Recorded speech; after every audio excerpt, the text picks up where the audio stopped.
नमस्कार दोस्तों, क्या आपने कभी सोचा है कि चुनावों में हेरा फेरी कैसे होती है? क्या सच में जनता की आवाज पूरी ईमानदारी से चुनावी नतीजों में दिखाई देती है? या पूरा सिस्टम मैनिपुलेटेड है? आज हम बात करेंगे इलेक्शन मैनिपुलेशन के 7 बड़े तरीकों के बारे में, जो सिर्फ दुनिया भर में नहीं बल्कि भारत जैसे लोकतंत्र में भी देखे जा सकते हैं। जी हाँ दोस्तों, आप सही सुन रहे हैं। भारत जैसे लोकतंत्र में भी जहां हर नागरिक को वोट देने का अधिकार है, वहां भी इलेक्शन मैनिपुलेशन होती है। कैसे? आइए समझते हैं। सबसे पहला और सबसे आसान तरीका है वोटर सप्रेशन। मतदाता सूची से नाम गायब कर दो। आखिरी समय पर ईवीएम मशीनें खराब कर दो।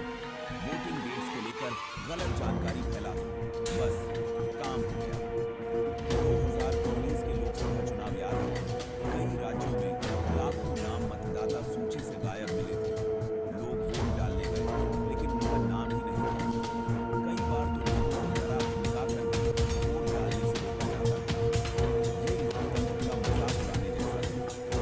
इसलिए जरूरी है कि हम वोटर सप्रेशन के खिलाफ आवाज उठाएं। गोढ़क है। अब बात करते हैं जेरीमैंडरिंग की। इसमें चुनाव क्षेत्रों की सीमाओं को इस तरह बदला जाता है कि एक खास पार्टी को फायदा हो। मान लीजिए एक इलाके में एक जाति के लोग ज्यादा हैं। अगर सीमाओं को इस तरह बदला जाए कि उनके वोट बढ़ जाए तो नुकसान होगा। साफ है, उस जाति के उम्मीदवार को नुकसान होगा। सबसे बड़ा उदाहरण है जम्मू कश्मीर का डिलिमिटेशन विवाद। नई सीमाओं से एक खास समुदाय को फायदा पहुंचाने की कोशिश की गई है। इससे चुनाव में सुरक्षा मिल जाती है। इसलिए जरूरी है कि सीमाओं को तय करने का काम स्वतंत्र संस्था को सौंपा जाए।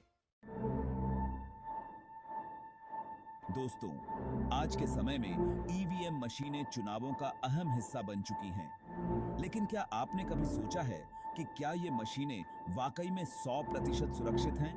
क्या इनमें छेड़छाड़ नहीं की जा सकती? देखिए, ईवीएम मैनिपुलेशन के कई तरीके हो सकते हैं, जैसे कि मशीन को पहले से प्रोग्राम करके रखना या फिर वोटिंग के दौरान मशीन में गड़बड़ी करना। 2019 के लोकसभा चुनावों में विपक्ष ने ईवीएम टेम्परिंग के गंभीर आरोप लगाए थे। हालांकि चुनाव आयोग ने इन आरोपों को सिरे से खारिज कर दिया था, लेकिन पारदर्शिता पर सवाल अब भी बने हुए हैं। कई तकनीकी विशेषज्ञों का मानना है कि ईवीएम मशीनों को हैक किया जा सकता है, और अगर ऐसा होता है तो ये लोकतंत्र के लिए बहुत बड़ा खतरा होगा। इसलिए जरूरी है कि ईवीएम मशीनों की सुरक्षा को लेकर कोई समझौता न किया जाए। साथ ही चुनावों में पारदर्शिता बढ़ाने के लिए पेपर बैलेट का इस्तेमाल भी जरूरी है।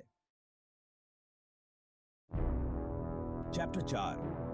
दोस्तों, मीडिया को लोकतंत्र का चौथा स्तंभ कहा जाता है, लेकिन आज के समय में मीडिया भी राजनीतिक दबाव और व्यावसायिक हितों का शिकार होता जा रहा है। कई न्यूज चैनल तो खुलेआम सरकार का प्रचार करते हैं। विपक्ष की आलोचना करना और सरकार की बुराइयों पर पर्दा डालना ही इनका काम रह गया है। फेक न्यूज का बोलबाला है। सोशल मीडिया पर गलत और भ्रामक जानकारी फैलाई जाती है। लोगों को गुमराह किया जाता है, और इस सब का मकसद सिर्फ एक ही होता है, चुनाव जीतना। मीडिया का काम है सच दिखाना, लेकिन जब मीडिया ही सच छिपाने लगे तो लोकतंत्र खतरे में पड़ जाता है। इसलिए जरूरी है कि हम मीडिया से सवाल पूछें, उसकी जवाबदेही तय करें और खुद भी जागरूक बने। किसी भी खबर पर आंख मूंद कर भरोसा न करें। चैप्टर 5। फेक न्यूज और सोशल मीडिया मैनिपुलेशन। डिजिटल जमाने का हथियार। दोस्तों, आज के डिजिटल जमाने में सोशल मीडिया हमारी जिंदगी का एक अहम हिस्सा बन चुका है, लेकिन इसका इस्तेमाल चुनावों को प्रभावित करने के लिए भी किया जा रहा है।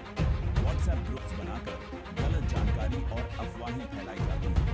ट्रोल आर्मी बनाकर विपक्षी नेताओं पर गंदगी की जाती है। एआई का इस्तेमाल करके एफर्जी वीडियो और तस्वीरें बनाई जाती हैं। 2019 के लोकसभा चुनावों में तो सोशल मीडिया का इस्तेमाल एक अलग ही लेवल पर देखने को मिला। व्हाट्सएप पर धोखे से प्रचार किया गया। फेक न्यूज की बात आ गई। सोशल मीडिया कंपनियां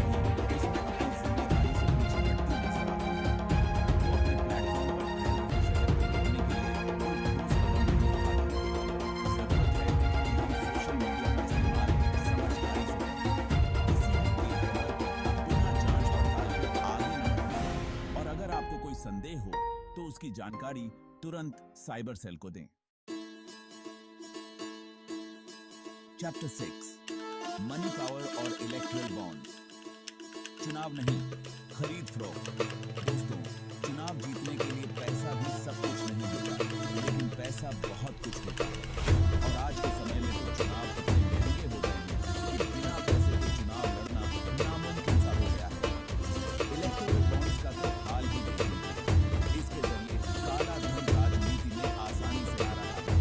बड़े बड़े उद्योगपति अपना काला धन राजनीतिक पार्टियों को दे रहे हैं और बदले में सरकार से फायदा उठा रहे हैं।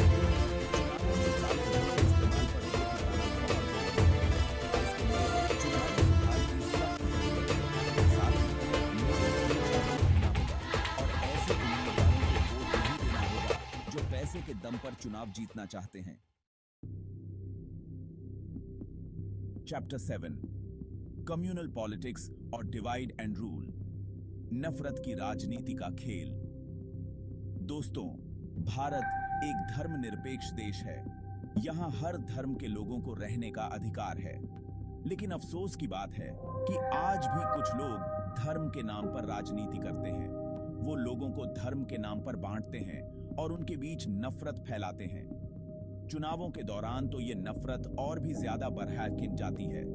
धार्मिक भावनाओं को भड़काने वाले बयान दिए जाते हैं। धार्मिक स्थलों का इस्तेमाल चुनाव प्रचार के लिए किया जाता है। हमें इस नफरत की राजनीति को समझना होगा। धर्म को राजनीति से अलग रखना होगा और ऐसे लोगों को चुनाव में हराना होगा जो धर्म के नाम पर वोट मांगते हैं। ओतरो जागरूक बने, सशक्त बने। तो दोस्तों, ये थे चुनावों और परीक्षाओं में हेरफेर के कुछ बड़े तरीके। लेकिन सवाल ये है, क्या हम इससे बच सकते हैं? बिल्कुल। अवेयरनेस, जागरूक बनिए, अपने अधिकारों को जानिए, चुनाव प्रक्रिया को समझिए। फैक्ट चेकिंग, किसी भी खबर को बिना वेरीफाई किए मत मानिए। मीडिया की खबरों पर आंख मूंद कर भरोसा मत कीजिए। एथिकल वोटिंग, सही कैंडिडेट और निष्पक्ष परीक्षा प्रणाली को समर्थन दीजिए। पैसे या दबाव में आकर अपना वोट मत बेचिए। लोकतंत्र तभी मजबूत रहेगा जब जनता सवाल पूछेगी। तो सवाल पूछते रहिए और जुड़े रहिए। अगर ये वीडियो आपको पसंद आया हो तो लाइक, शेयर और KRG ब्रांड को सब्सक्राइब जरूर कीजिए। मिलते हैं अगली बार। धन्यवाद।